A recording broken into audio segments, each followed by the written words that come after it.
India में press conference हुई थी संयुक्त किसान मजदूर संगठन की, उसकी ओपनिंग करने के लिए, मुझे आशीर्वाद देने के लिए पूर्व राज्यपाल श्री सत्यपाल मलिक जी आए। उनका जोरदार तालियों से स्वागत कीजिएगा।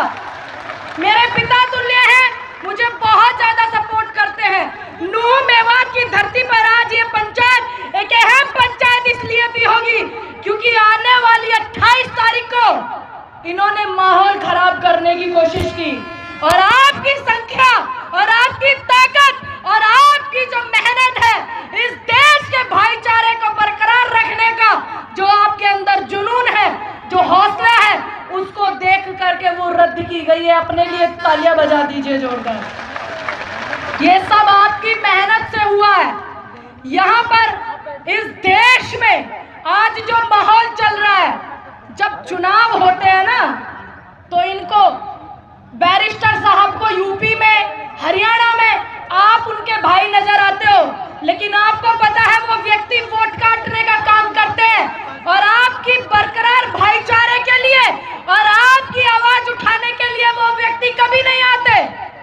कौन आता है आपकी आवाज उठाने के लिए?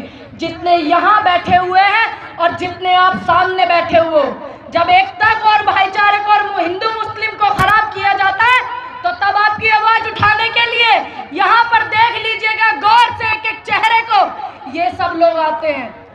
कोई नेता नहीं आता, कोई मंत्री नहीं आता, सत्यपाल मलिक जैसे लोग आपकी आवाज को उठाते हैं। क्योंकि ये मेवात अपने आप में खूबसूरत, वो स्थिति, वो जगह, वो मैं क्या व्याख्या करूं कि यहाँ से बहुत सारे स्वतंत्रता सेनानी भी निकले हैं।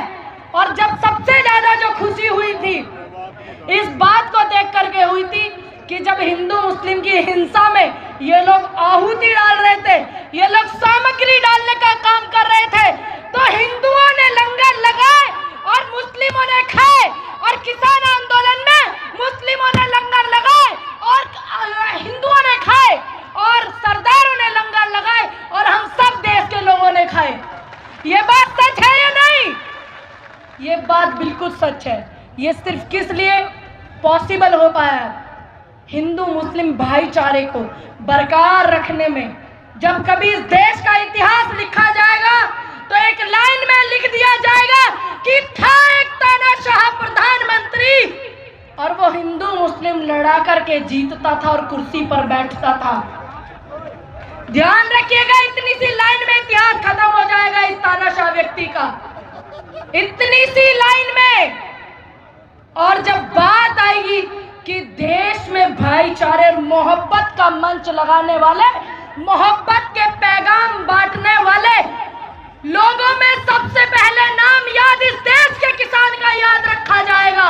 ये ध्यान रखना, जेपी जैसे एडवोकेट का नाम याद रखा जाएगा, आप जैसे लोगों का नाम याद रखा जाएगा, इतिहास जरूर लिखा जाएगा।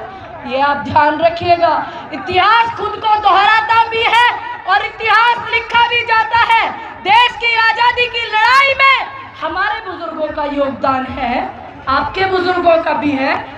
एक एक हाथ ऊपर तक उठाइएगा जिसके बुजुर्गों का योगदान है आजादी की लड़ाई में। किसी का हाथ नीचे रहा तो मैं मानूंगी कि इनका नहीं है, तो इसलिए हमारा नाम याद रखा जाएगा। मैं धन्यवाद करती हूँ।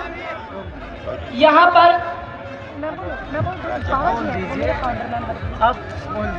मैं बहुत साफ दिल की गहराइयों से और साफ मन से, और उनका स्वास्थ्य भी बिल्कुल ठीक नहीं है, जब वो प्रेस कॉन्फ्रेंस करना इतने मोटे मोटे पैर हो रहे थे, लेकिन उनकी हिम्मत की मैं दाद दूंगी। जब प्रोग्राम ऊपर था पहली मंजिल पर, उनके बस की भी चढ़ना नहीं था, लेकिन उन्होंने हिम्मत के साथ कहा कि हाँ मैं आऊंगा, और मैं उनका दिल की गहराइयों से स्वागत करती हूँ।